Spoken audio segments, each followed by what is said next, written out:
sama belajar. Oke. Siap, kita mulai. Boleh dibuka KLM 2-nya, Kaji Latih Mandiri 2, PK ya, pengetahuan kuantitatif. Sudah siap dibuka, yang pagi kalian disuruh mengerjakan ya. Aku coba share dulu materinya. Oke, ini sama ya.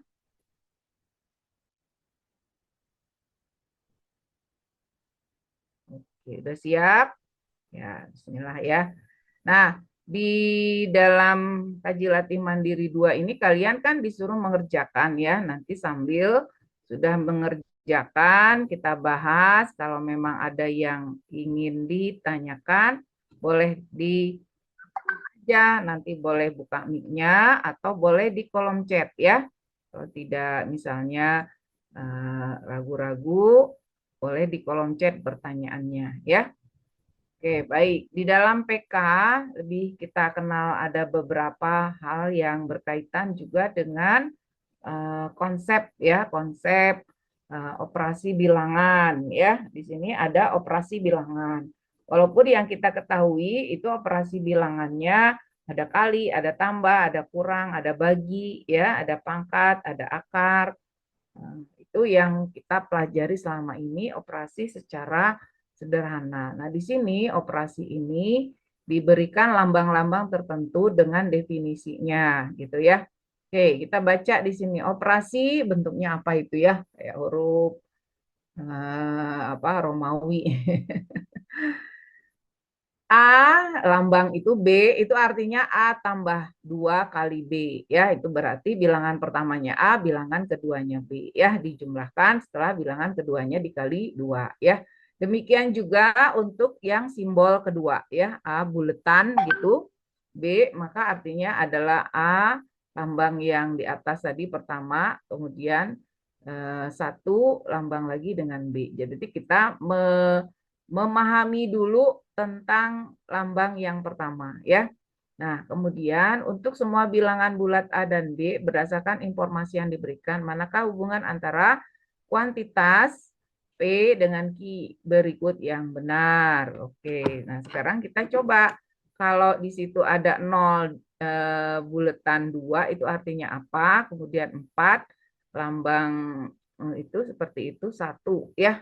Nah, kita terjemahkan. Yang mana yang lebih mudah dulu? Pasti yang 4 lambang 1 itu ya. Nah, ini dulu ya. Kita kerjakan. Oke, sebentar. Nah, di sini ya. Kita coba 4 lambang itu ya. Lambangnya apa di situ? 1. Artinya apa? Bilangan pertama 4, kemudian ditambah dengan 2 kali bilangan yang kedua, sehingga hasilnya 6 ya. Oke, 6 ya. Nah, kemudian di situ ada 0 buletan gitu ya. Buletan apa itu? Di situ ada 2. Artinya apa? Artinya sama saja dengan bilangan pertama. Kemudian ada kotaknya di 1, kemudian ada kotak lagi dengan bilangan kedua gitu ya. Nah, berarti yang kita kerjakan yang dalam kurung dulu ya. 1 kotak 2 itu artinya 1 ditambah 2 kali bilangan keduanya. Oke, gitu ya. Maka kita dapatkan 5 ini ya. Berarti 0 kotak 5. Nah, apa artinya kotak 5? Berarti 0 bilangan pertama ditambah dengan 2 kali bilangan kedua ya. Hasilnya 10. Berarti jawabannya 6 atau 10 ya. 6 atau 10 P-nya. P-nya 6 atau 10. Nah, berarti kalau kita lihat di sini P itu kuantitasnya lebih besar daripada Q ya. P lebih besar daripada Q karena Q-nya 5 ya. Jadi jawabannya A gitu. Nah, berikutnya nomor 2. Kalian udah jawab ini nomor 2. Ada yang mau ngasih share jawabannya apa? Ini yang baru hadir. Ada Anggun. Ya, ada Anggun. Oke, ada lagi siapa?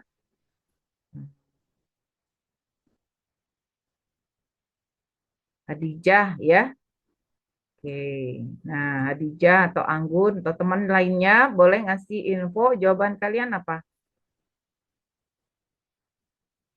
Oke, kita jawab ya sama-sama.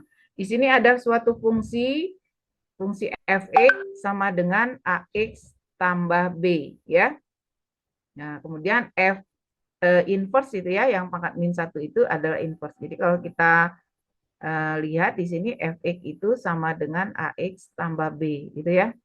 Nah, di dalam suatu fungsi inverse itu definisinya kita pernah lihat ya waktu kita belajar fungsi dan fungsi inverse, komposisi fungsi-fungsi ya. Misalnya di sini ada A, kemudian di sini jangan A deh ya.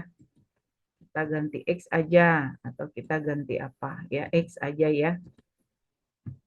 Misalnya di sini ada X, di sini ada Y. Nah, ini adalah fungsinya, arah ke kanan itu fungsinya. Berarti kita boleh menuliskan bentuknya adalah fx sama dengan y gitu ya. Nah, apabila kita melakukan proses menginverse itu sebenarnya kita mengganti yang tadinya domain, yang jadinya domain menjadi range, yang jadi range-nya menjadi domain ya. Jadi ini posisi bertukar, jadilah inverse. Jadi kalau di inverse kita menukarkan atau yang jadi domainnya y itu sama dengan hasilnya x ya. Itu yang disebut dengan inverse. Nah, berarti kalau kita punya fx sama dengan x plus b dan f inverse dari 2a plus 2b itu sama dengan 1, berarti kita sebenarnya boleh menukarkan ini ya. Kita ubah yang ini, fungsi f inverse-nya itu menjadi f. Kalau f berarti domainnya itu kita ganti, kita tukar. F1 berarti sama dengan 2A plus 2B. Seperti itu ya. Dari definisi inverse ya. Dari definisi inverse. Nah, ini yang di sebelahnya ini definisi inverse ya. Kita beri tanda dulu. Nah, ini teman-teman, ini adalah definisi dari inverse, fungsi dan fungsi inverse ya. Jadi kita boleh menukar domain dengan range-nya, asal fungsinya juga berubah jadi inverse-nya ya. Oke, sampai sini. Nah, kemudian kalau kita misalnya nah, oke. Nah, misalnya kita sudah tahu F1, kita juga boleh mengambil ini dari sini. Kita ambil F1. F1 yang ini mah dari proses membalik ya. Dari proses menukar dari fungsi ke inverse. Kalau ini ada fungsinya, kita masukkan F1. Berarti A kali 1 ditambah B sama dengan A plus B. Nah, kalau kita lihat di sini ada, ini boleh kita tulis A plus B, ini kita tulis A plus B, 2A plus B ya. Dari dua, kalau kita lihat fungsi dan inverse-nya itu saling berkaitan ya. Nah, di sini kita cari F1-nya adalah A plus B dari rumus fungsi. Kemudian kalau yang di atasnya diperoleh dari hasil mengubah fungsi jadi fungsi inverse-nya gitu ya, atau sebaliknya. Nah, dari sini kita lihat bahwa F1-nya itu beda. Yang satu 2A plus B, yang satu A plus B gitu. Nah, kalau nilainya akan jadi sama jika apa? Jika A dan B-nya ini 0 ya. Kalau ini 0, maka jawaban F1-nya sama. Ya, baik dari rumus fungsi maupun dari mengubah nilai range dan domainnya fungsi ya. Ini juga ini 0 ya, ini juga 0. Kalau A dan B-nya 0. Selain A dan B-nya 0, ya berarti nilainya berbeda. Berarti itu tidak bisa dikatakan sebagai fungsi dan fungsi input. Jadi dia memenuhi jika A dan B-nya 0 ya. Jadi jawabannya apa? Kuantitas P sama dengan Q. Begitu ya. Oke, di sini ada pertanyaan. Oh, Bu, satunya dari mana? Oh, satu. 0 ya tadi, salah Ibu nulisnya, Ben. Oh, satunya. Satunya dari sini. Dari keterangan. Dari keterangan dalam soalnya. Jika dia memiliki inverse F pangkat min 1, maka F inverse-nya itu sama dengan, gitu kan? Nah, berarti boleh kita balik ya, berdasarkan di dalam kotak ini definisi. Definisi dari fungsi inverse ya. Ini yang di kotak hijau. Ini definisi dari fungsi inverse-nya. Jadi kalau fx sama dengan y, maka f inverse y sama dengan x. Berarti kita tuker ya. F inverse-nya diubah jadi f-nya. Jadi dengan menukarkan domainnya. Jadi kita peroleh apa? F1 sama dengan 2A plus 2B. Ya. Ini yang dari mengubah inverse-nya menjadi fungsinya. Yang ini, yang merah ini, dari mengisi domainnya dengan angka 1. Ya. Dan sama ya, karena fungsinya ya fungsi itu juga. Ya. Oke. Sampai sini ada pertanyaan, teman-teman. Jadi dia memenuhi nilainya sama-sama F1 walaupun dari arah yang berbeda mendapatkannya, tapi nilainya harus sama ya. Nah, dia akan sama jika A plus B-nya sama dengan 0 gitu ya. B lebih besar, maka dia tidak sama. Ya. Oke, baik. Ada pertanyaan? Kita lanjutkan nomor 3. Nah, ini. Gue nggak punya gambar kerucut yang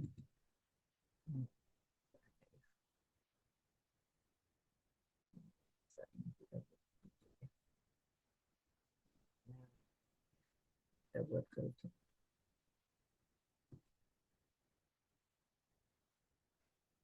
Anggap aja ini adalah sebuah kerucut ya.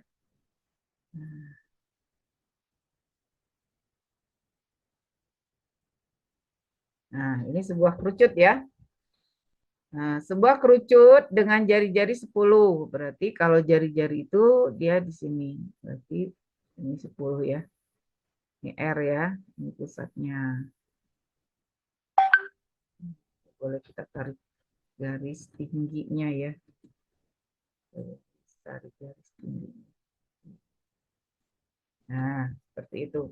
Jari-jarinya 10 memiliki volume 400 pi. Berdasarkan informasi di atas, klik jawaban dari pilihan yang tersedia pada setiap baris ya.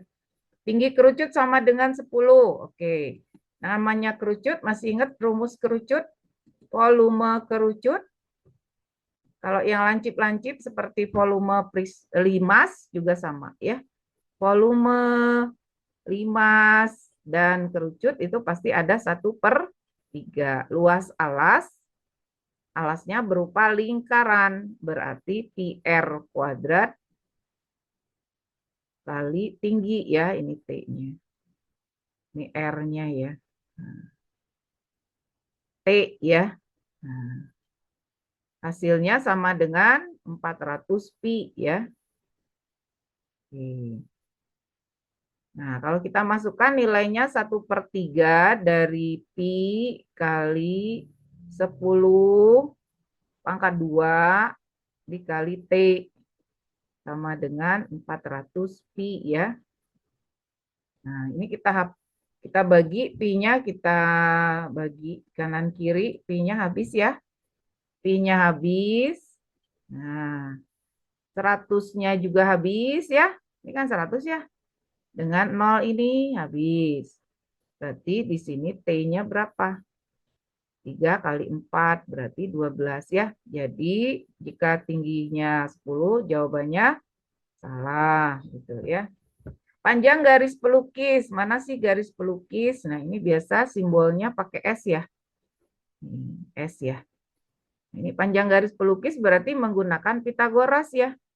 Jadi S kuadrat sama dengan T-nya udah ketemu tadi. Berarti 12 kuadrat ditambah 10 kuadrat ya.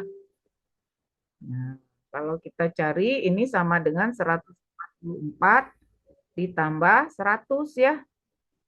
Berarti 244. Nah, kalau kita lihat garis pelukisnya lebih dari 15, 15 aja kalau dikuadratin berapa? S-nya sama dengan 15 dikuadrat. Berapa 15 kuadrat?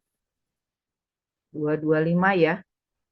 Nah, berarti kalau kita lihat lebih dari 15. Betul ya? Kan ini 244, lebih besar ya. Berarti betul jawabannya. Karena yang 15 kuadrat itu kan 225 ya. Berarti di atas itu maka pasti lebih dari. Nah, kemudian kerucut dapat memuat kubus dengan panjang rusuk 12. Maksudnya apa ini?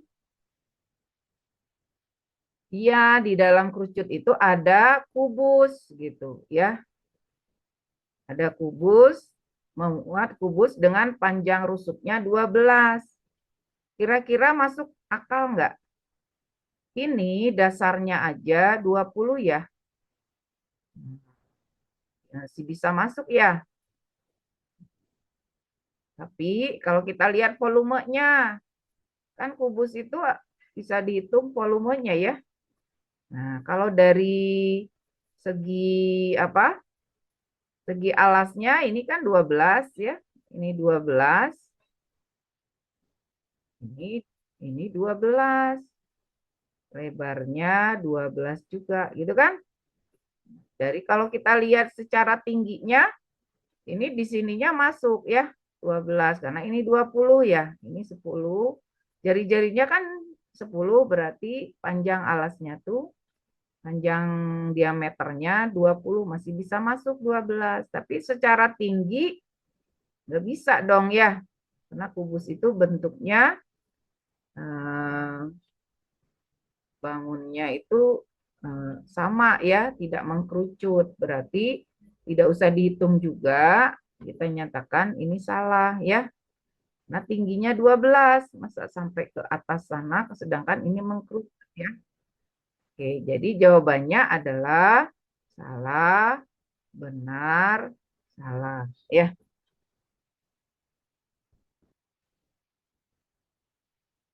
Apalagi kalau kita yakinkan dengan menghitung volume ya, volumenya lebih besar daripada 400 pi ya. Oke, itu untuk meyakinkan lagi. Tapi kalau secara logika kamu buat bangunan dimasukkan ke dalam sini pasti tidak akan sampai, pasti menonjol ya. Kalau kita lihat topi-topi ulang tahun, misalnya kita masukin dadu ya, dadunya tingginya 12 pasti tidak akan eh, tenggelam ya, pasti dia berada ke atas, menonjol ke atas karena tidak memenuhi itu ya kerucutnya. Oke, sampai sini bisa terbayang ya. Kalau kerucutnya kita balikin, kita masukin dadu yang gede gitu ya. Nah, mungkin itu tidak akan bisa masuk. Seperti itu. Oke. Semangat, tetap semangat. Ya, langsung bertanya aja. Nah, kemudian kita masuk ke apa ini? Uh, Koordinat titik sudut segi 4 KLM. Oh iya, berarti kita main di koordinat kartesius ya. Ini paling jauhnya 5, paling tingginya 1 ya. 2 ya. Berarti kita boleh buat dulu ya koordinatnya. Sebenarnya ini kalau ada bentuk berpetaknya kita bisa lebih enak ya, karena lebih pas. Oke, sampai sini. Nah, ini anggapan kita aja ya. Kalau di ujian kan nggak mungkin kita, tapi nggak mungkin bagus juga, tetap harus kita buat sketsanya ya. Karena ini gambar yang sudah ditentukan koordinatnya. Jadi pertama K, 22. Kalau kita hitung 1, 2, 3, 4, 5. Oke, seperti itu. Maka koordinat K-nya adalah 2,2. Kita buat juga ke atas. 1, 2. Nah, ini sama enggak ininya ya. Nah, berarti dia di sini 2,2 di sini ya. Ini K-nya. Kemudian kita ambil L-nya 52. 2, 3, 4, 5. Di sini ada L-nya ya. Kemudian M-nya 5, min 1. Berarti ke bawah di sini. Min 1. Di sini. Ini adalah M. Dan N-nya B, min 1. Jadi sekitar sini ya. Sekitar sejajar M. Cuma kita nggak tahu apa? Nggak tahu ini ke sini. Kemudian ini boleh kita sambung. Sambung.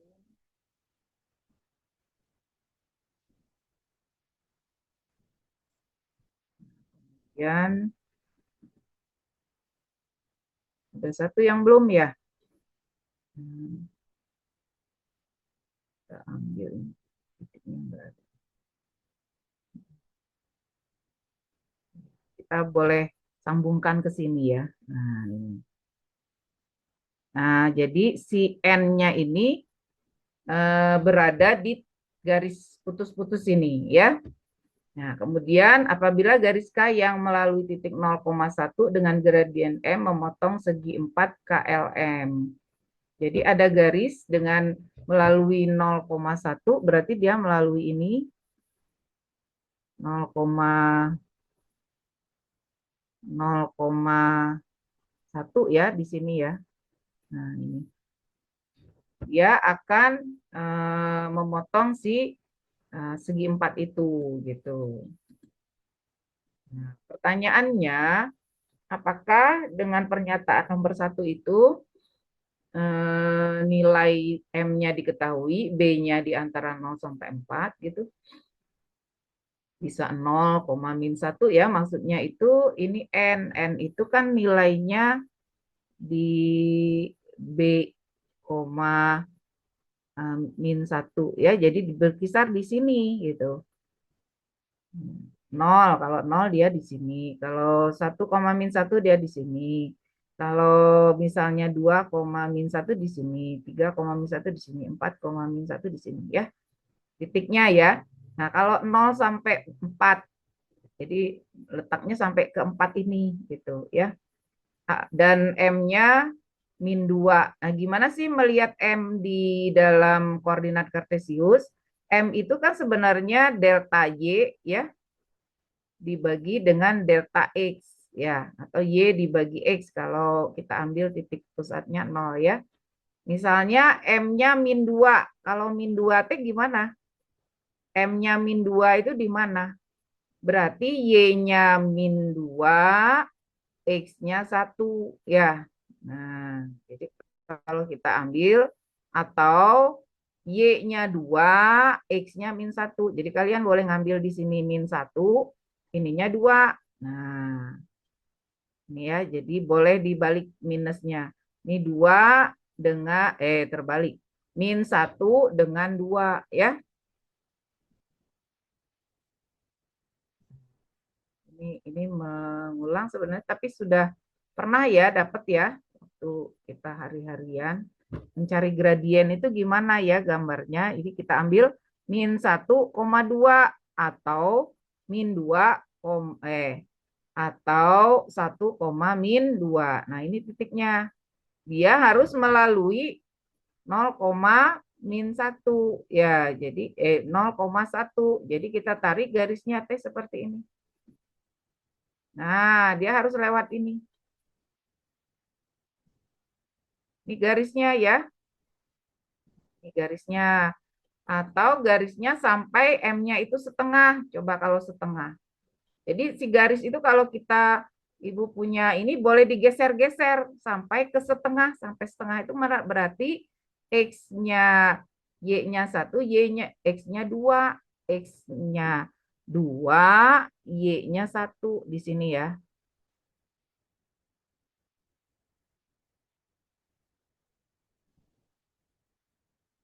Nah, ini titiknya. Sampai Ibu ambil warnanya merah ya. Nah, ini garis yang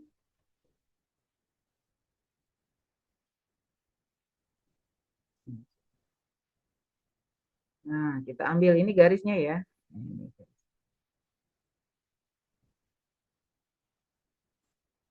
Sampai ke sini. Satu lagi yang lewat 0,1 garisnya ambil merah ya.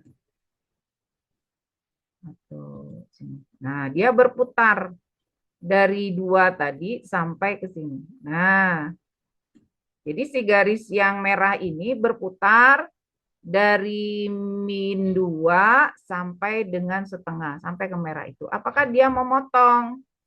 Memotong nggak kira-kira?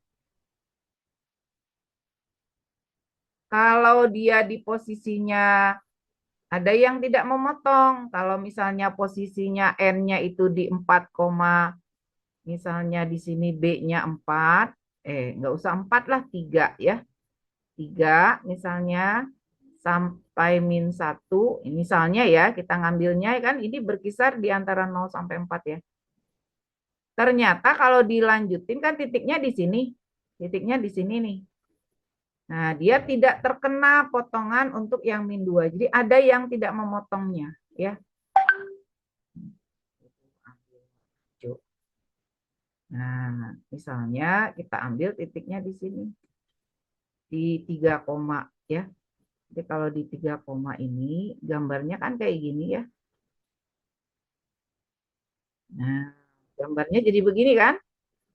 Nah, sedangkan si garis merah ini kalau kita panjangkan di -2 itu ya, oke lah digeserin sedikit misalnya. Nah, ini hijau. Nih, dipanjangin. Nah, apakah dia memotong segi empatnya? Tidak ya. Jadi ada yang di posisi -2-nya ini dia tidak memotong ya. Kalau yang di 0 dia pasti motong, sampai 2 dia memotong ya. B-nya. Apalagi di 4 ya, di 4 kurang. Nah, itu tidak memotong. Jadi nomor 1 tidak bisa ya. Nomor 2 kita lihat. Kita lihat, ini Ibu coba hapus ya karena akan penuh. Kita lihat nanti bisa. Nah, ini dari 3 sampai 5, berarti berkisar dari sini sampai sini ya gambarnya 3 sampai 5.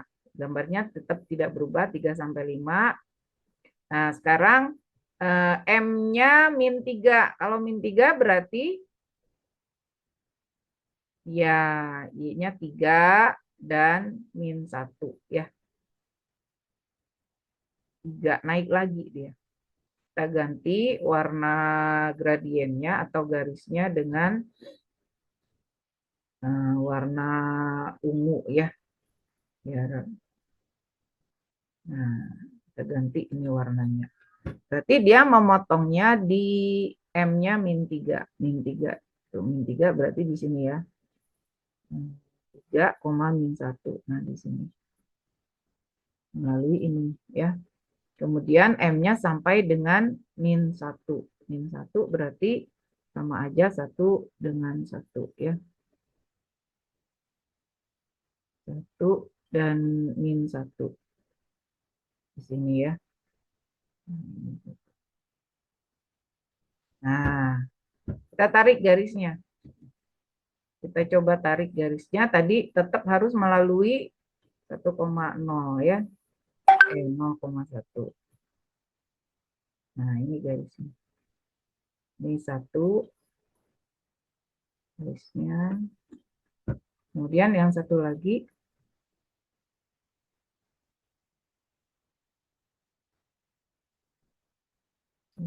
ini. Yang satu berarti di sebentar tadi itu.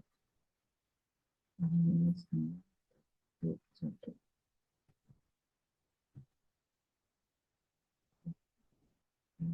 Garis. Ini ya, ini garis nih.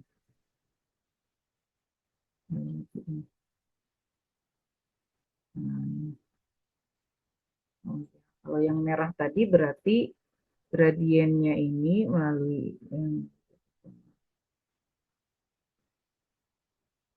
itu. Nah, ini garisnya ya. Kalau tadi garisnya ke sini. Setengah-setengah itu berarti dia lebih kecil. Nah, ini ya garisnya.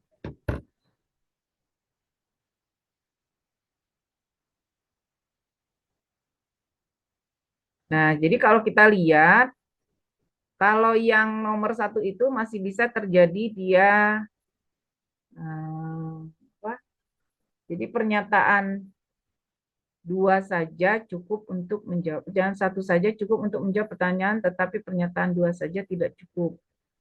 Pernyataan dua saja cukup ya untuk menjawab pertanyaan, tetapi pernyataan satu saja tidak cukup.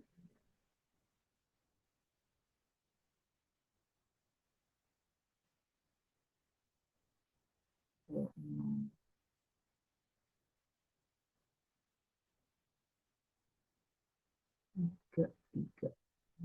Oke ya.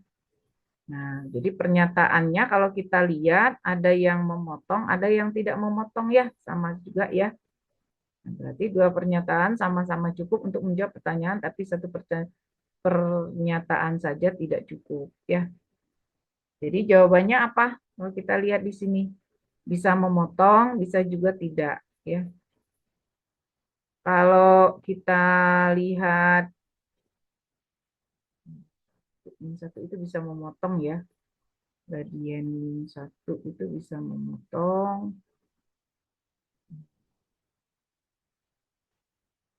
Setengah juga bisa memotong. Tapi ada juga yang tidak bisa memotong gitu. Jadi kalau kita lihat pernyataannya satu maupun dua saja tidak cukup ya. Sama-sama tidak cukup untuk menjawab pertanyaannya.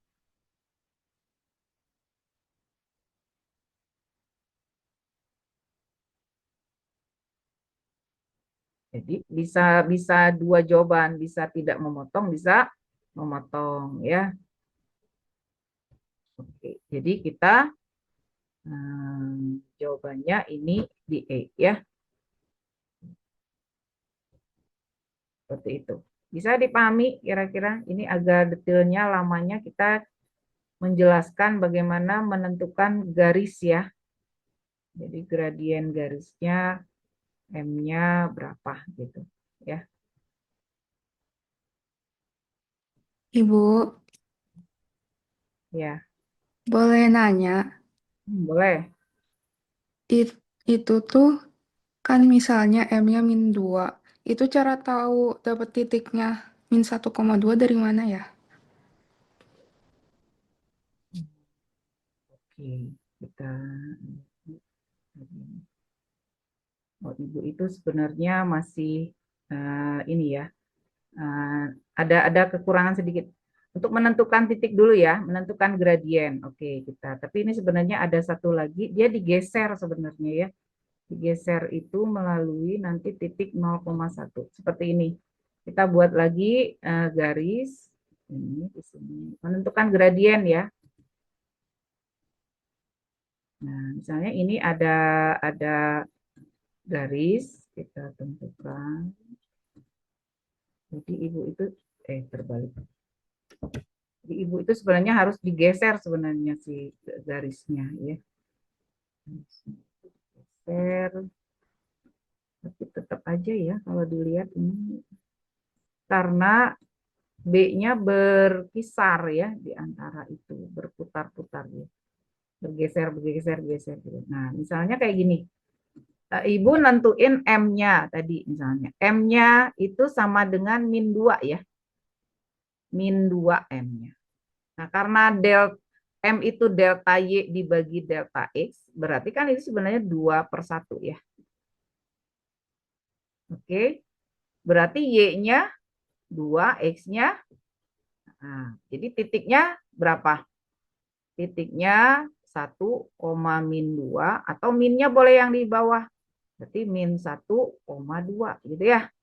Untuk gradien ini. Berarti kita mengambil titik nih pusatnya di sini.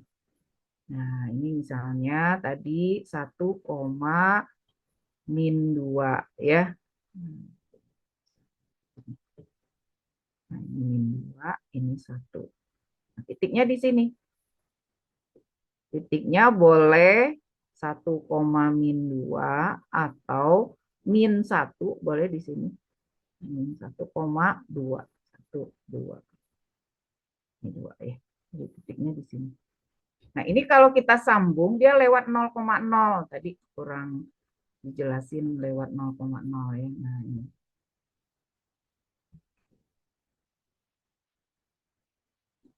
Kita geser. Nah, ini ya. Ini gradien garisnya yang berapa tadi? Min 2. Nah, sekarang dia akan melalui garis atau titik tadi ya. Nah, dia melalui titik ini, titik 0,1 ya. 0,1 dia lalui. Berarti kan si garis itu kita geser ya. Tuh, ambil yang merah. Warnanya merah. Nah, jadi si garis ini, garisnya itu sejajar tapi lewat titik 0,1 tadi. Begitu, ya. Jadi kalau tadi kita punya gradiennya 2, dia melalui titik ini, titik 0, ini ya. 0,1 tadi yang ini, 0,1. Nah, jadi yang ungu, yang bawah, ungu digeser ke sini.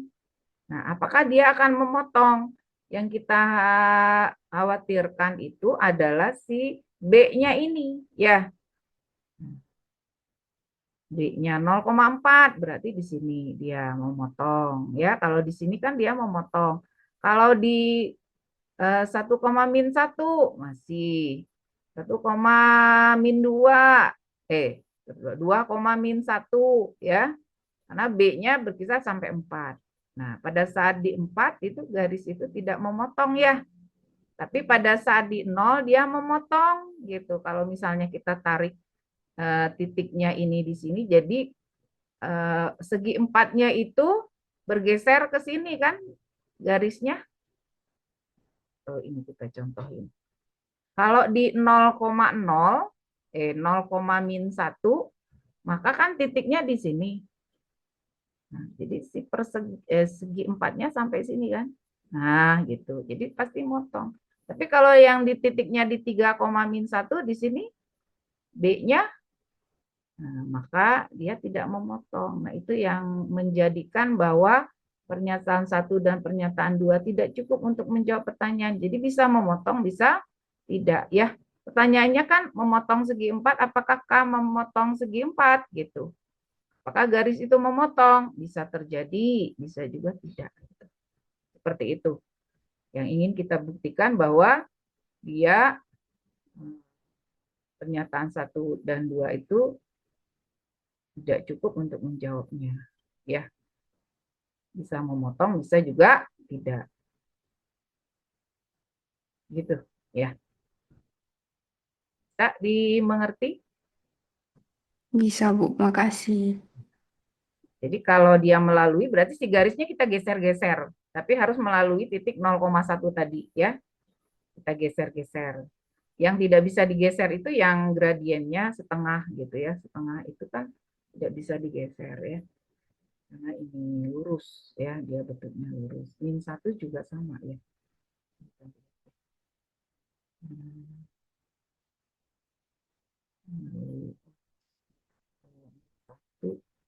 Satu ini di sini yang pasti memotong, tapi ada yang tidak memotongnya di M-3-nya ya. Oke, seperti itu. Karena apa? Karena mungkin M-nya itu digeser-geser ya antara min 3 sampai min 1, berarti min 3, min 2, gitu, min 2,5 gitu ya. Jadi agak susah. Oke, ya, ini agak panjang karena memang masih menjelaskan tentang gradien garisnya ya. Oke, nomor 6. Kita lanjutin aja ya. Nomor 6 diberikan barisan sebagai berikut, minus 17, minus 14, minus 11, dan seterusnya. Pernyataan benar dari 4 pernyataan berikut yang mana saja? Apakah keempatnya? Apakah ada 3? Apakah ada 2? Apakah tidak ada sama sekali? Ya. Pernyataan pertama. Setiap suku barisan adalah negatif. Setiap suku barisan apakah negatif? Ya, ini memang akan dari negatif terus, tapi negatifnya semakin besar kalau kita lihat ya, menuju ke positif ya. Nih, mengecil ya, bukan membesar. Negatifnya mengecil mendekati 0. Berarti nanti kalau kita teruskan tidak setiap suku barisannya negatif, karena nanti kalau sudah sampai ke berapa ya? Suku ke berapa nih? Ini kan selisihnya 3 ya. Kalau kita kali min 17 ditambah 3 kali 10, 3 kali 12 aja udah 3 kali 8 aja ya. 3 kali 8, 24 itu udah positif ya. Nah, jadi suku kesekian itu ada positifnya. Jadi ini salah ya. Jumlah setiap 5 suku berurutan adalah ganjil. Jumlah setiap 5 suku berurutan adalah ganjil. 5 suku ya. Nah, 5 suku itu berarti kalau ini kita lanjutin, ini berapa? Dikurangi 3, ditambah 3. Jadi min 9 ya. Kemudian satu lagi minus 6 ya. Oke. Nah, kalau misalnya di jumlah, ini berarti ada yang genapnya, ada yang ganjilnya ya. Eh, tergantung dari jumlah satuannya ya. Nah, kalau dimulai dari ganjil, jumlah setiap 5 suku berurutan adalah ganjil. Oh, kita lihat nih ya. Ya bisa terjadi mulainya dari genap, berarti ditutup dengan ganjil ya belakangnya. Apakah jumlah setiap 5 suku berurutannya adalah ganjil? Coba kita cek.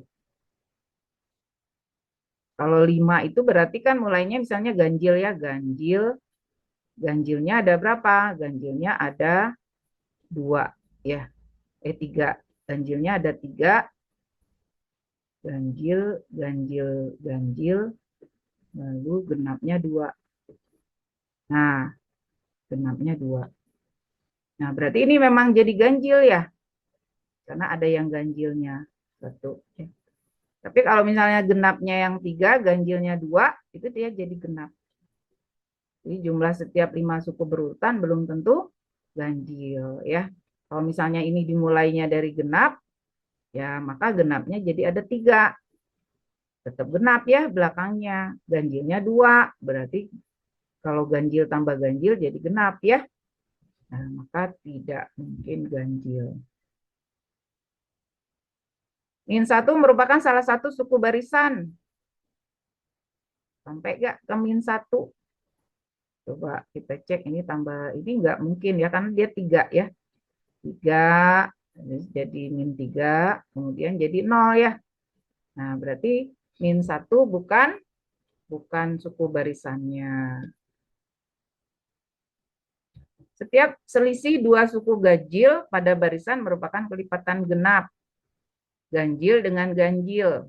Setiap selisih 2 suku ganjil pada barisan merupakan kelipatan 6. Betul nggak kelipatan 6? Kalau kita lihat genap dengan genap juga kelipatannya Ini ya, maksudnya ini kan selisih ya. Selisihnya itu 3 gitu. Ini selisihnya 3 juga ya. Coba genap dengan genap sama aja ya. Ini juga 3, ini juga 3. Jadi setiap selisih 2 ganjil atau 2 genap itu pasti kelipatan 6 ya. Betul. Jadi cuma ada satu yang benar. Gitu. Ada pertanyaan? Oh, ada ini coba nih. Bu, satunya dari mana ya? Oh, Ibu setelah -11 bukan oh ini -8 ya? Oh iya. Coba. Dikurangi. Oh iya ini salah. Jadi ini berapa?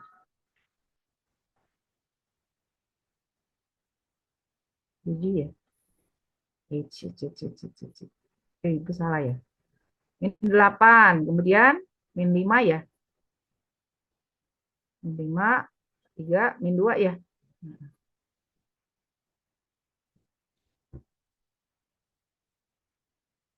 Yang ya oke. Tetap 6 ya? Betul 6? 6 benar.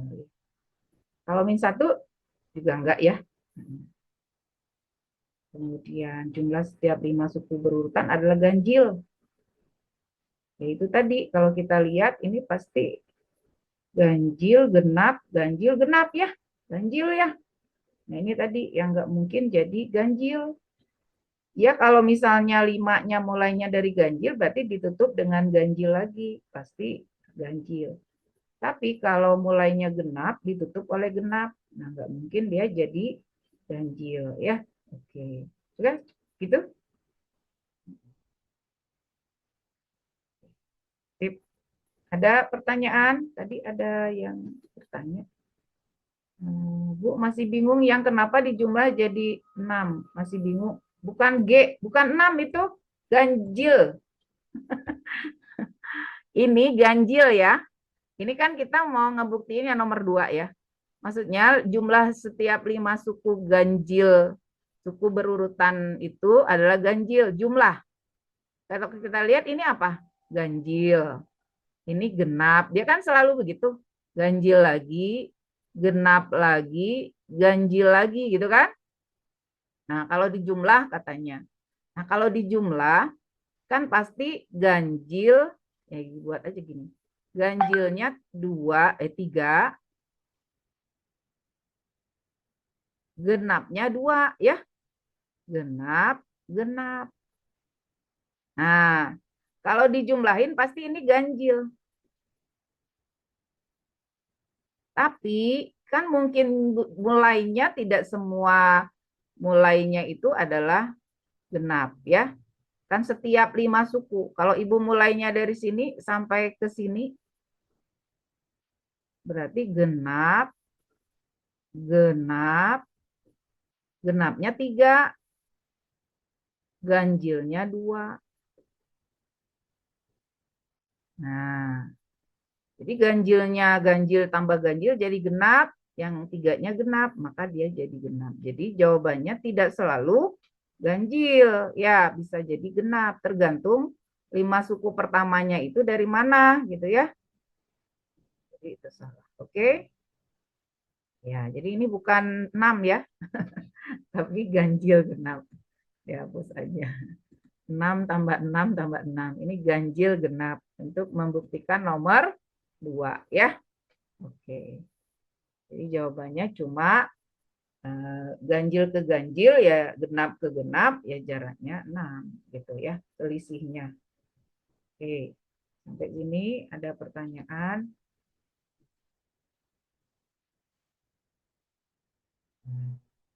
Kalau tidak ada, nah tadi jawabannya apa? Satu aja ya. Kita lanjutkan dengan nomor 7. Nomor 7 ini kita lihat ada kalimat keterangan di sini, ini istilah. Matriks singular. Masih ingat nggak? Matriks singular. Matriks singular itu adalah matriks yang memiliki determinannya sama dengan 0. Nah, jadi di matriks itu kan ada yang istilahnya determinan ya. Kalau misalnya ini matriks A, nah ini bacanya determinan A. Nah, ini bacanya determinan matriks A ya. Nah, kalau dia disebut matriks singular, maka determinannya itu sama dengan 0 ya.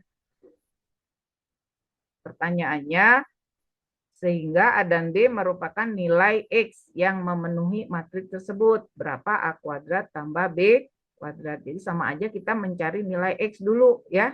Karena ada dua, nanti diberi simbol. Satunya A, satunya B. Atau X1 dan X2. Yang namanya determinan masih ingat ya? Determinan ordo 2 kali 2. Misalnya A, B, C, D. Kalian masih ingat kan? A kali D dikurangi B kali C gitu ya. Nah, jadi kalau di sini kita cari determinannya berapa? Det-nya berapa? Determinannya sama dengan ya X tambah 3 dikali X min 1 dikurangi 2 kali min 1. Jadi min 2 ya. Harus apa? Harus 0. Kenapa? Karena dia singular. Ini kita kali aja. X kuadrat. Lalu ini jadi plus 2X gitu ya. Min 3 ditambah 2 sama dengan 0. Jadi persamanya X kuadrat plus 2X min 1 sama dengan 0. Nah, ini tidak bisa difaktor. Bisa nggak dikali-kali 1? 1 kali 1. Ya, kalau 1 kali 1 belakangnya pasti plus 1 ya. Nah, jadi kita tidak bisa memfaktorkan. Kalau tidak bisa memfaktorkan, berarti kita menggunakan prinsip jumlah dan hasil kali serta selisih. Masih ingat rumusnya? Tiga rumus. X1 tambah X2, X1 kali X2, X1 minus X2. Ya, ini rumusnya masih ingat? Min B per A, ini C per A, ini akar D per A. D-nya apa? Diskriminan untuk persamaan kuadrat. Yang kita butuhkan apa? Cukup dua ini aja. Kenapa harus pakai rumus ini? Ya kan tadi tidak bisa difaktor ya. Karena tidak bisa difaktor, jadi kita menggunakan 3 rumus ini. Tapi biasanya cuma 2 aja. Nah, yang kita butuhkan tadi adalah, Ibu pakai X1 dulu ya. X1 kuadrat tambah X2 kuadrat. A kuadrat tambah B kuadrat. Dan ini tidak bisa diperoleh dengan mencari faktor. Jadi menggunakan rumus ini. Masih ingat nggak? Bentuk ini bisa diganti jadi apa? Bentuk X1 kuadrat tambah X2 kuadrat diganti jadi apa? Gantinya jadi X1 ditambah X2 kuadrat dikurangi 2X1 X2. Nah, ini bentuk lain dari untuk menjawab pertanyaan. Kenapa diganti? Karena kita hanya punya rumus ini, jumlah kali dan kurang. Nah, sekarang kita cari A-nya mana? Ini A-nya, ini B, ini C. Jadi tinggal dimasukkan. Apa rumusnya di sini? Min B per A. Berarti min 2 per 1 di kuadrat. Dikurangi C per A. Berarti min 1 per min 1. Gitu. Kali 2 ya. Nah.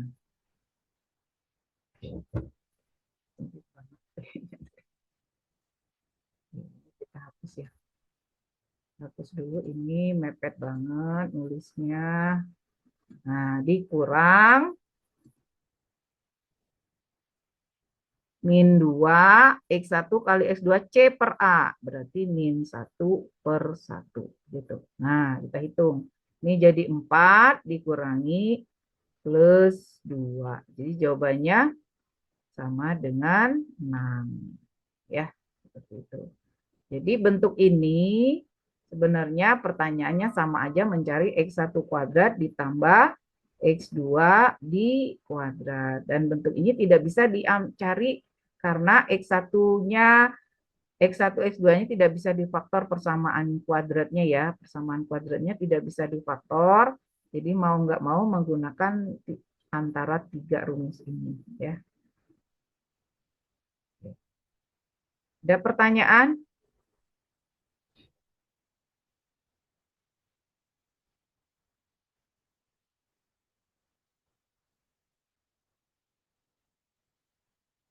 Oke, kalau masih bingung ditanyakan aja ya.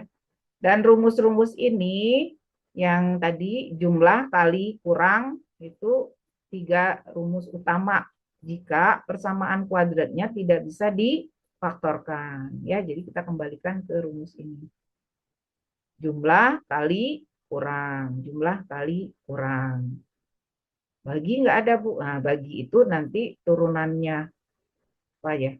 Kalau kita punya rumus, kalau di fisika itu ada rumus turunannya ya.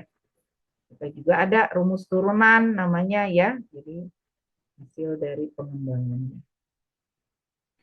Oke, sampai sini ada pertanyaan? Belum. Nah, ini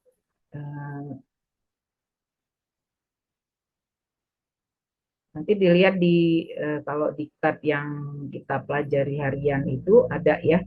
Di sini nanti kalian bisa lihat rumus-rumusnya ya, konsep-konsepnya. Oke, lanjutin lagi ya. Yang penting ini aja dulu ya. Nah, oke, nomor 8. Fungsi H didefinisikan Hx sama dengan 12x kuadrat plus B dengan H min 2 sama dengan 4. Nah, ini sudah memudahkan kita kalau ada keterangan H-nya. Ini Ibu hapus dulu ya yang ada.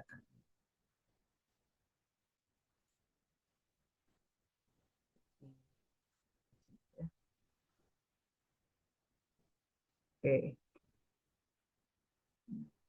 Ini memudahkan kita mencari B nantinya.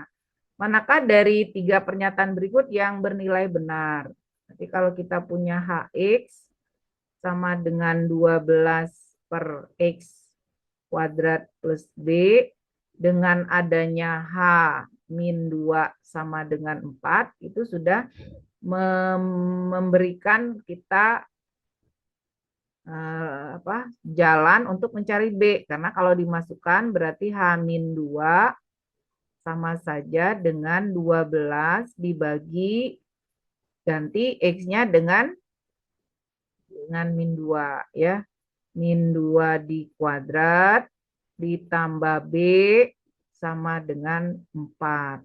Nah, dari sini nanti kita kali silang. 12 sama dengan, ini kan 4 ya. 4 kali 4, 16. B kali 4, 4B.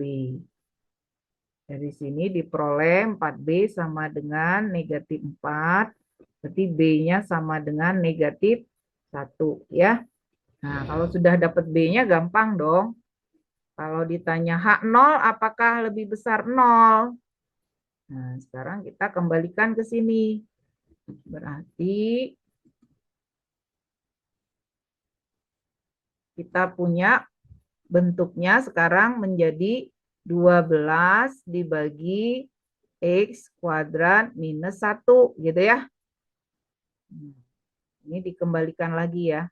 Artinya dari sini dimasukkan lagi dapat fungsinya.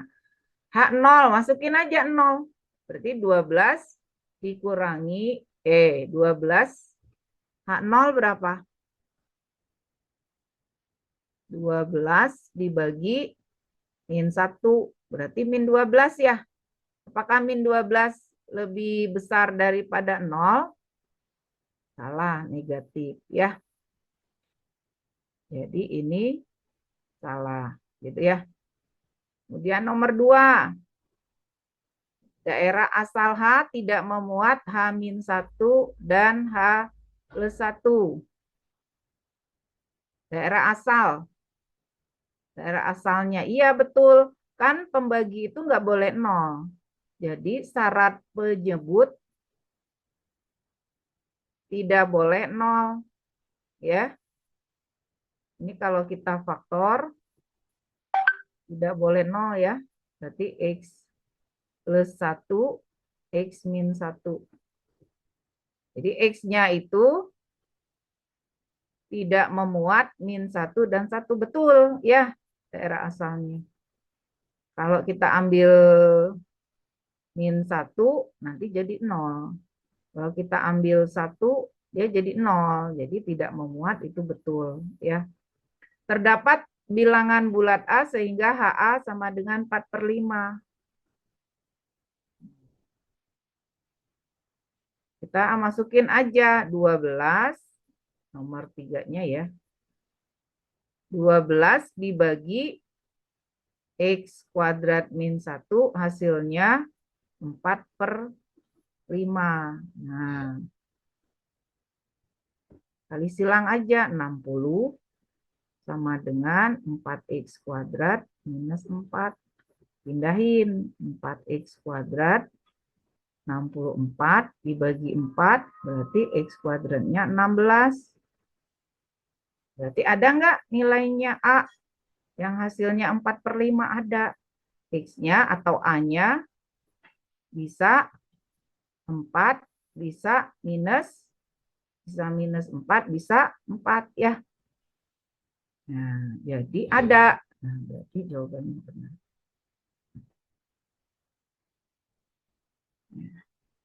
Jadi hanya 2 dan 3 saja yang benar.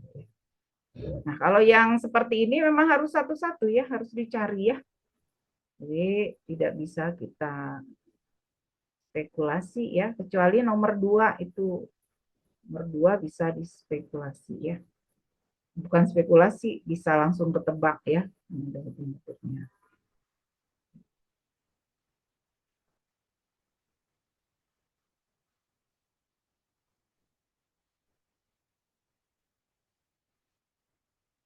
Ya, tetap semangat. Ini tempatnya jadi nggak cukup ya, berantakan kemana-mana. Baik, kita lanjutkan ke sini. Nah, kalau ini kan kalian pasti bisa lah ya. Kalian bisa. Kalau misalnya susah nyarinya gimana sih? Kalau yang kayak gini, ya ambil aja satu persamaan. Ya, satu persamaan kalian misalnya gini. Terus yang ini dicoba aja, dihitung.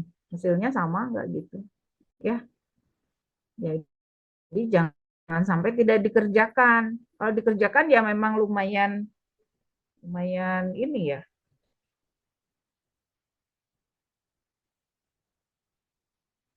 Lumayan. Tapi kita bisa nyari salah satu. Tapi ini kan jawabannya ada yang sama ya. Min 3, min 3, 4, 4. Nah, kalau ini misalnya pakai substitusi. Nah, masukin aja ke situ salah satunya. Jawabannya ini ya. Ya lama Bu. Nah, ya itu kan salah satu cara ya. Salah satu cara, jangan sampai tidak dikerjakan kalau soal cuma seperti ini ya. Misalnya ada pilihan lain yang lebih mudah ya cari dulu misalnya kalau ini lama ya. Tapi kalau misalnya ini bisa kita pakai, kenapa tidak? Kan kita mencari nilai yang benar ya. Kalau ini kan udah kelihatan bisa bisa jadi benar walaupun agak lama ya. Misalnya soal lain agak meragukan, jawabannya ya boleh kita ambil pilih soal ini ya. Nah, kalau misalnya cara yang sebenarnya gimana? Ya kita cari satu-satu Z-nya berapa. Dengan apa? Dengan karena ini menentukan nilainya udah satu-satu, jadi harus dicari dengan eliminasi ya. Nah, yang paling mudah adalah kalau kita lihat di sini kita buang apanya? Kita buang Y-nya ya, yang ini. Ini kita buang Y-nya. Ini udah kelihatan, bisa dibuang Y-nya. Jadi kalau kita eliminasi, kita kurangi antara nomor 2 dengan nomor 3 itu Y-nya udah kelihatan. Nah, Y-nya habis ya. Dikurang ya. Berarti di sini min Z. Nah, sama dengan 1 ya. Udah kelihatan. Nah, usahakan berarti 3 dengan 2 atau 3 dengan 1 dengan 2 atau 1 dengan 3 itu kita hilangkan apanya Y-nya juga. Nah, berarti harus dikali salah satunya ya. Yang gampang yang mana? Kita kali 5 ya supaya nggak gede dengan 1 dengan 3 ya. Kita kali 5 berarti di situ 3X ditambah 5Y dikurangi Z sama dengan 5. Yang bawahnya kali 5. 5X ditambah 5Y dikurangi 5Z sama dengan 15 gitu kan. Nah, ini kita habis ya ininya ya dikurang. Jadi jadi min 2X di ini kurang kan. Jadi 4Z plus ya.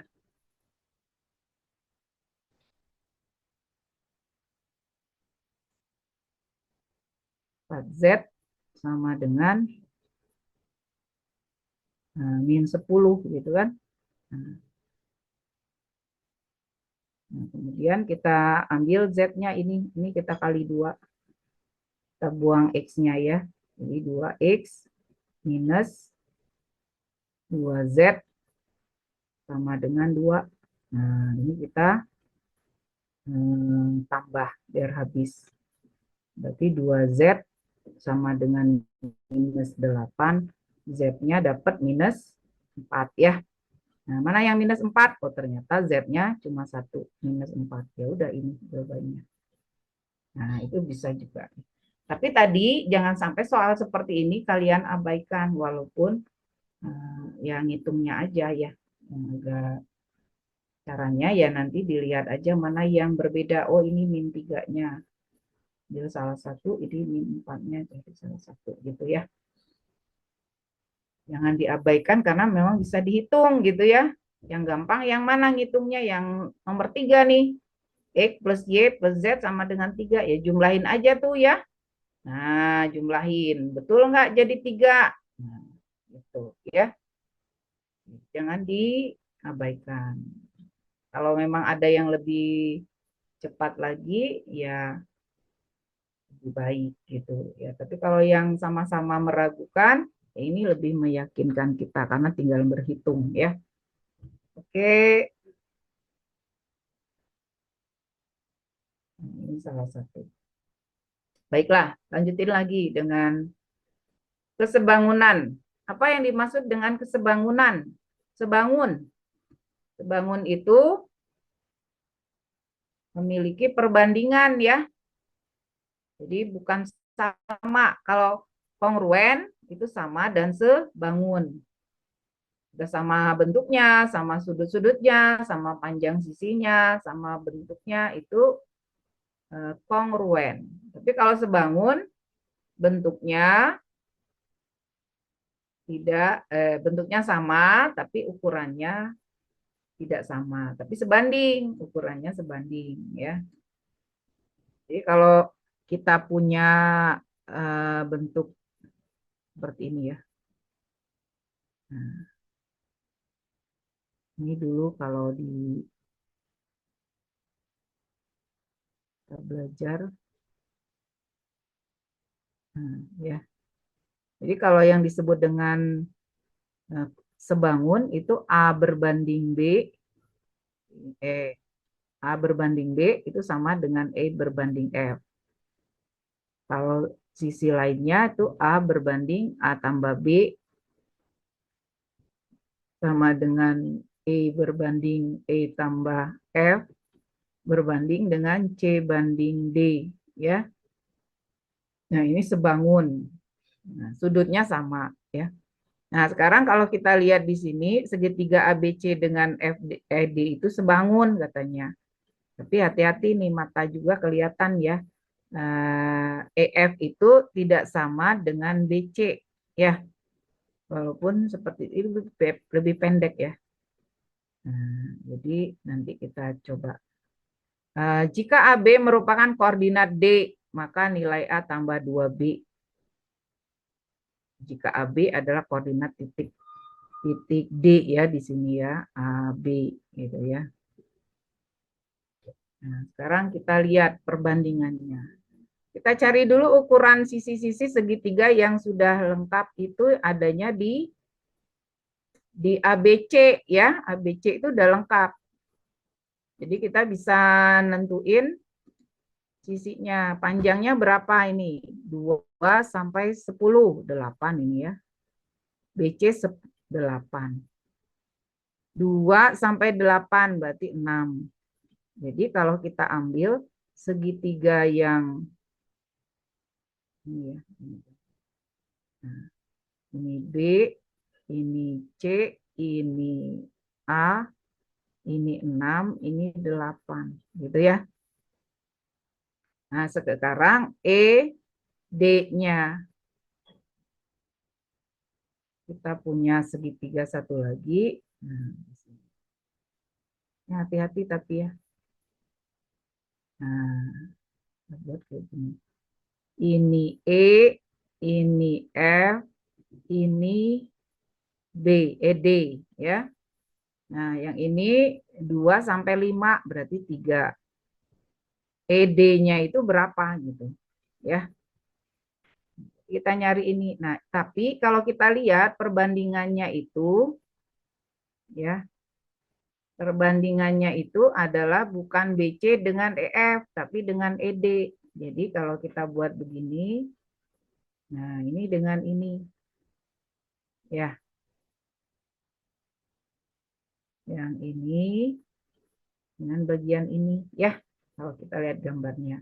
Berarti kalian membandingkannya untuk mencari D-nya adalah ini X ya, sebut saja X. Berarti 8 berbanding dengan X akan sama 6 berbanding dengan 3 gitu ya.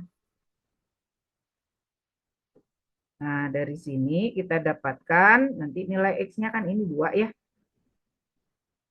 Berarti X-nya itu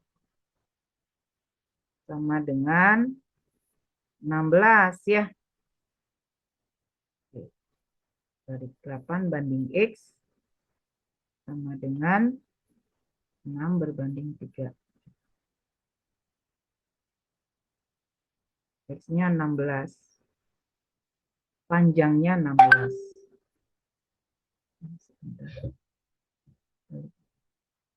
8 banding dengan X ya.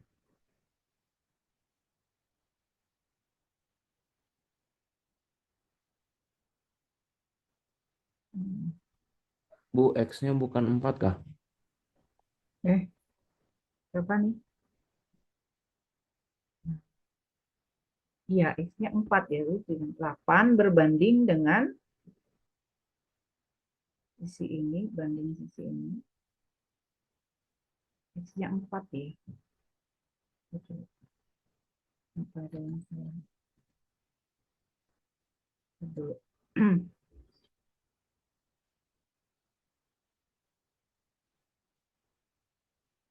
8 banding. Iya, betul ya. Coba. Salah di mana? X-nya. Ini X-nya. Betul sampai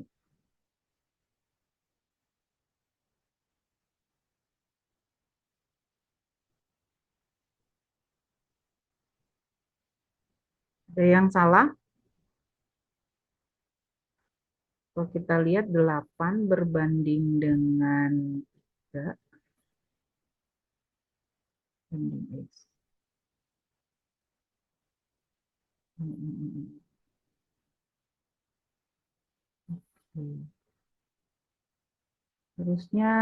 Harusnya 4 ya. Coba. B-nya itu kita udah dapat ya. Oke, sebentar dulu. Kalau B-nya kita lihat itu A-nya 2 ya. A-nya ini 2. 8 banding ini B-nya ya. Ini X-nya ya. 8 banding X sama dengan benar ya. Tapi kenapa X-nya jadi oh iya 2X oh iya salah ibunya. Ibunya yang salah. Ini kan kita bagi 2 ya jadinya 2 ya. Oke. Nah, Karena X-nya itu 4, berarti D-nya ketemu ya, B-nya. Jadi 10 dikurangi dengan X ya. Jadi 10 dikurangi dengan 4. Nah, gitu ya. Jadi B-nya 6. Sini ya, 2,6. Nah, otomatis kalau ditanya A tambah 2B berarti A-nya tadi 2. 2 ditambah 2 kali 6. Berarti 14 ya. Jadi ngeblank. 2 ditambah 2 kali 6 ya. Nah, betul 14. Oke. Seperti itu ya.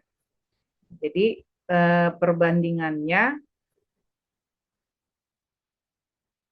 hati-hati untuk jadi kelihatan ya yang mana posisi sisi-sisi segitiganya yang diambil, yang samanya ya. Oke. Oh, pada lanjutannya satu lagi. Luas segitiga ACD. Luas segitiga ACD. Nah, segitiga ACD itu yang mana? A, C, D. Berarti segitiga baru ya. Kalau kita bantu dengan garis lagi.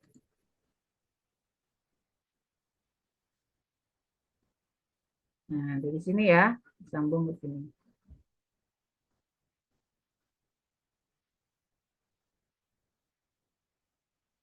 Nah, itu ya, ACD. Gimana ngitung luas ACD-nya?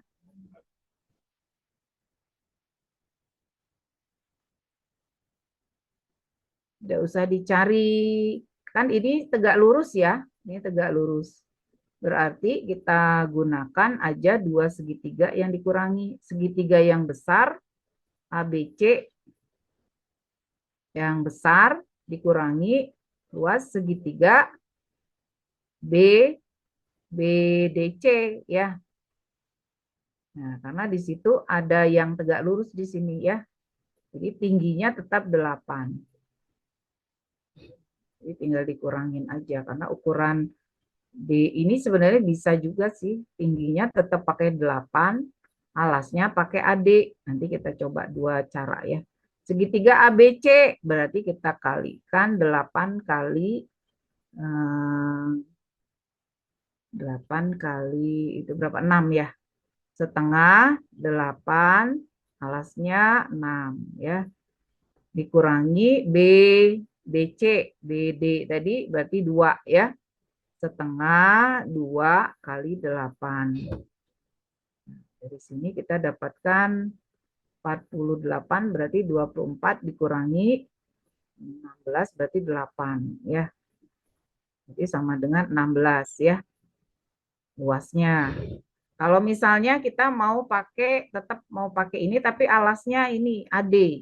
Alasnya AD kita hitung. Tingginya masih pakai 8. Sama enggak? Coba luas segitiga ACD kita gunakan setengah, alasnya itu 6, tingginya 8. Beda ya? Nah, tidak bisa pakai itu ya. Alasnya 2 sampai 2 sampai 6, 4 ya, salah. Bukan 6 alasnya, 4. Betul ya, sama ya. Jadi kita boleh menggunakan 4 tadi alasnya tingginya 8. Berarti hasilnya 16. Berarti sama ya. Jadi mau menggunakan karena itu sudah jelas tingginya ini 8. Jadi alasnya aja nih dari 2 sampai ke 6. Jadi 2 sampai ke 6 itu 4 ya. Jumlah B tambah A. Oh. Nomor 10. B-nya 10 min X. 10-nya pakai yang Y-nya E atau B tambahan. Nomor 10. Oh, yang ini ya. Segitiganya itu kan X ini ya. Jadi kita cari panjang dulu. Panjang dulu ya. Jadi 10 dikurangi ini, dikurangi 4. Gitu. Dikurangi panjangnya. Jadi 10 dikurangi 4 itu 6 ya. Jadi koordinatnya itu adalah 6 koordinatnya ya. Koordinatnya 6. Nah, kalau 6 yang ini bukan 6 AD ya, bukan 6 AD, tapi dari sini sampai sini. Nah, ini 6. Nah, ini panjangnya 4 ya. 2 sampai 6 itu ini panjangnya 4. Nah, kita tadi boleh menggunakan alasnya ini. Tingginya 8, boleh. Jadi untuk menghitungnya alasnya bukan 6. Kalau mau pakai alasnya 6, berarti kita menghitung 2 segitiga yang dipotong ya. Jadi segitiga besar potongin segitiga kecil. Tapi kalau mau pakai alasnya 4, maka boleh kita pakai tadi tingginya 8. Jadi sama 16 ya. Oke. Ya. Cukup ya sepertinya 17.30 sudah selesai. Semoga yang beberapa hal itu kaitannya mungkin kita mengulang kembali, review lagi, jadi agak lama. Misalnya sampai nomor 11 ya. Oke, terima kasih untuk lanjutannya. Ini ada trigonometri, tadinya pengen sampai trigono, tapi belum nyampe ya. Oke, nanti boleh disambung ya, kalau misalnya kalian mau bahas lagi boleh. Demikian pertemuan kita sampai di sini. Semoga apa yang hari ini dipelajari bisa dipahami ya. Terima kasih. Sekian. Assalamualaikum warahmatullahi wabarakatuh. Terima kasih, Bu. Ya, Kasih, Bu. Terima ya. kasih, Bu. Oke.